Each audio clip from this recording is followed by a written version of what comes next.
Imagine a world without sound, without light. No bird song in the morning, no whisper of wind in the trees. No flicker of sunrise to break the night. Only silence.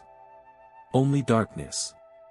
For most of us, this is a nightmare we can hardly bear to picture. But for one child, born in Alabama in 1880, this was not imagination. It was reality. Her name was Helen. At 19 months old, a sudden illness stole from her two of the greatest gifts of human experience, sight and hearing. In a single breath of fate, her world collapsed into a prison of shadows she could not see, and echoes she could never hear. They said she would live like a wild creature. Unteachable. Unreachable. Silent forever. But history would prove them wrong. Because the human spirit, when pressed against the walls of impossibility, discovers hidden doors. In the darkness, she found light. In the silence, she discovered a voice. And not just a voice for herself, but a voice for millions. Yet before we speak of miracles, of triumph, of the voice that changed the world, pause for a moment, and step into her silence. What would you do if the world around you vanished into blackness and quiet? If every word, every song, every face was locked away beyond your reach? Would you surrender? Or would you fight to discover another way? This is the story of Helen Keller, when darkness became light. Helen Keller entered the world on June 27, 1880, in the quiet town of Tuscumbia, Alabama. A healthy child, radiant with energy, she opened her eyes to the sunlight of a new century, and her parents rejoiced in the promise of her future. For her first months, she laughed, she mimicked words, she reached for the world with the innocence of any other child. Nothing foretold the storm to come. But when she was just 19 months old, fever struck. Doctors called it an acute congestion of the stomach and brain, vague words for a mysterious illness. For days, her small body burned with fire. Her family feared they would lose her. And then, the fever broke. The child survived.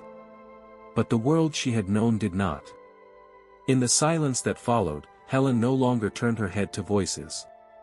She no longer followed the candlelight with her eyes. The world of sight and sound had vanished. Her parents soon realized the truth no parent wishes to face: their daughter had been left both blind and deaf. From that moment, Helen's early childhood became a battlefield. Deprived of language, she drifted in a storm of confusion. Unable to understand, unable to be understood. She screamed when frustrated, lashed out when denied. Some called her unruly, even untamable. Her family, though loving, struggled to reach the daughter they could not guide. Imagine a mind, sharp and eager, locked inside a fortress without windows or doors. Her hands groped for meaning, but the world gave no answer. She could feel the warmth of the sun on her face, but never see its glow. She could sense the vibrations of footsteps approaching, but never hear the voice that followed. Loneliness became her first companion. Frustration, her constant shadow. And yet, beneath the storm, the seed of resilience was quietly taking root. Because even in darkness, life searches for light. Even in silence, the soul longs to speak. Helen could not know it then, but destiny was already moving toward her. The teacher who would unlock her prison was drawing near. And so, as the little girl raged against the walls of her invisible night, the universe prepared the answer. For when everything seems lost, hope can still be planted in silence. By the time Helen was 6 years old, her family stood at the edge of despair. They loved her deeply, but they could not reach her. She was growing wild, a brilliant mind locked in silence, expressing itself only through outbursts of anger and fits of frustration. Her parents feared she would be condemned to a life without learning, without direction, without a future. And then, a door opened. In 1887, a young woman arrived at the Keller household. Her name was Annie Sullivan. Partially blind herself, Annie knew the darkness of isolation. But she also carried within her the fierce determination of one who had survived it. She was not simply a teacher sent from a school for the blind. She would become a guide, a mentor, and a companion who would walk with Helen through every threshold of her destiny. Their first encounter was not gentle. Helen, unaccustomed to rules, resisted. She struck out, she rebelled, she tested this stranger who dared to impose discipline. But Annie was unyielding. With firmness wrapped in patience, she began the battle to tame chaos into communication. Each day she took Helen's small hands into her own and traced letters into her palm. W-A-T-R. D-O-L-L. B-R-E-A-D. Shapes without meaning, movements without context. At first, it was nothing more than confusion. Helen mimicked the signs but did not understand. It was as if Annie was drawing maps for a world that remained forever hidden. But then came the breakthrough. One afternoon, Annie led Helen to the garden pump. She placed Helen's hand beneath the gush of cool water. With her other hand, she spelled, again and again, W-A-T-R, pressing the letters into Helen's palm with urgency and love. Something stirred. The touch of liquid, rushing and alive, connected suddenly with the movement of letters. Helen froze. A spark ignited. Her hands trembled as she spelled the word back, W-A-T-R. In that instant, the silence broke. Not with sound, but with meaning. For the first time in her life, Helen understood that signs could represent the world around her. That language was not locked away forever. That she could name the universe she touched. She rushed to every object she could find, the earth, the flowers, the door, the steps, desperate to know the words that belonged to them. Her joy was uncontrollable. Her hunger insatiable. Annie watched with tears, knowing the miracle had begun. The prison of darkness had not vanished, but its walls had cracked. And through that crack, light poured in. The world would never be the same. Because the silence that had once imprisoned Helen Keller, had been shattered. Not by sound. But by the discovery of meaning. The silence absolute was broken, not by a voice, but by the birth of understanding. Once the door of language opened, Helen rushed through it with unstoppable force. What others learned slowly, step by step, she absorbed with the hunger of a soul that had been starving for years. She mastered the manual alphabet, tracing words into her teacher's hand and feeling them returned. She explored books in Braille, her fingers gliding across the raised dots, discovering stories, histories, and the beauty of written thought. Every new word was a liberation. Every phrase, a victory. Communication became her salvation. Where once there had been only rage and frustration, now there was expression, curiosity, and laughter. Helen was no longer imprisoned by silence, she was building bridges, reaching out, creating connections. But her journey did not stop there. It was not enough for her to read with her hands or to sign into another's palm. Helen wanted to speak. She longed to make her thoughts heard not only through symbols but through her own voice.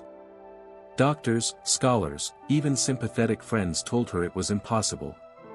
They said that one who had never heard a sound could never shape a sound. That speech required the memory of hearing, the echo of voices within. Helen had none of these. But she refused to accept impossibility. With Annie's guidance, she began studying how others moved their lips, how they shaped words with tongue and breath. By placing her fingers on a person's face, over the lips, the throat, the vibration of the vocal cords, she learned the mechanics of speech. Her hands became her ears. Her determination, her compass. The path was grueling. Her first attempts were harsh, unclear, difficult to understand. Yet every sound carried triumph. Every word was an act of rebellion against fate itself. She practiced tirelessly, repeating syllables again and again, shaping them until they resembled the sounds of others. She wanted not only to communicate, but to belong, to be heard, to be part of the human chorus. And though her speech would never be perfect, it carried a power far greater than clarity, it carried courage. When she finally stood before audiences, delivering words in her own trembling voice, the world did not hear imperfection. It heard miracle. Helen herself once declared, "There are no barriers to the mind determined." These words were not philosophy, they were her very existence. Against every prediction, she had taken silence and bent it into sound. She had taken impossibility and transformed it into proof. What others believed could not be done, Helen Keller did. Not because she had light in her eyes or sound in her ears, but because she refused to accept the walls the world built around her. A voice was born from silence. And it would not remain her own. It would soon speak for countless others still trapped in darkness. Helen's thirst for knowledge was unquenchable. What began with words traced into her hand soon expanded into entire libraries of meaning. She was no longer satisfied with simple conversation, she wanted the vastness of literature, the rigor of science, the precision of philosophy. She wanted the world. With Annie Sullivan ever at her side, Helen entered formal education. At first, the path was steep. Her lessons demanded not only her own relentless focus, but Annie's tireless devotion. Every book had to be spelled into her palm. Every lecture had to be translated through touch. Every idea, painstakingly conveyed. Most teachers would have surrendered under the weight of such demands. But Helen pressed forward. She entered the Perkins School for the Blind, then the Wright Humason School for the Deaf, each step opening new doors. The obstacles were immense, but her determination greater still. At last, she was admitted to Radcliffe College of Harvard University. There, surrounded by young women immersed in their studies, Helen faced the ultimate challenge. Her classmates could hear the professor's words, read the books with their eyes, take notes with ease. Helen had only her hands, her memory, and Annie's unbroken patience. The labor was monumental. Day after day, Annie spelled every lecture into her palm, line by line, word by word. Together, they battled through entire textbooks, entire essays, entire examinations. Where others saw burden, Helen saw opportunity. Where others saw limits, she saw doors waiting to be opened. In 1904, after years of unrelenting effort, Helen Keller graduated with honors. She became the first deaf-blind person in history to earn a Bachelor of Arts degree. The world watched in astonishment. What doctors had once dismissed as impossible had now been accomplished before their very eyes. Helen's triumph was not merely personal. It was symbolic. Her degree was more than parchment and ink, it was proof that the mind is larger than the senses, that the human spirit cannot be imprisoned by the body. She herself would later reflect, education is not just knowledge, it is the liberation of the soul. In those words lies the essence of her conquest. For Helen, education was not about information, but transformation. It was freedom, the breaking of chains forged by silence and darkness. Her story reminds us that true education is not measured in grades or diplomas, but in the ability to expand the horizon of one's life. To take what the world says cannot be done, and prove it possible. From the small child who once raged in helpless silence to the young woman now standing among scholars, Helen Keller had conquered what no one believed she could. Her victory was not the end of her journey, it was only the beginning of her mission. Helen Keller's triumph did not end with her education. Armed with knowledge and a voice born from silence, she stepped onto the stage of history not as a victim, but as a messenger. She became a writer, pouring her experiences into books that reached across nations and languages. Her words carried not only the struggles of one woman, but the dignity and potential of all who faced adversity. Through essays and memoirs, she invited the world to see that disability was not an end, but a beginning. As a lecturer, she traveled tirelessly, speaking to audiences who came not merely to hear her voice, but to witness the power of her spirit. Every word, though imperfect in sound, was perfect in meaning. Her presence alone silenced doubt and ignited courage. Leaders sought her counsel. She shared conversations with Mark Twain, whose wit admired her resilience. She engaged with Alexander Graham Bell, whose innovations for the deaf inspired her path. She met presidents, from Theodore Roosevelt to John F. Kennedy, each recognizing in her a force larger than politics, a moral voice for humanity. But Helen's mission was never about fame. It was about service. She fought for the rights of the blind, the deaf, the poor, the forgotten.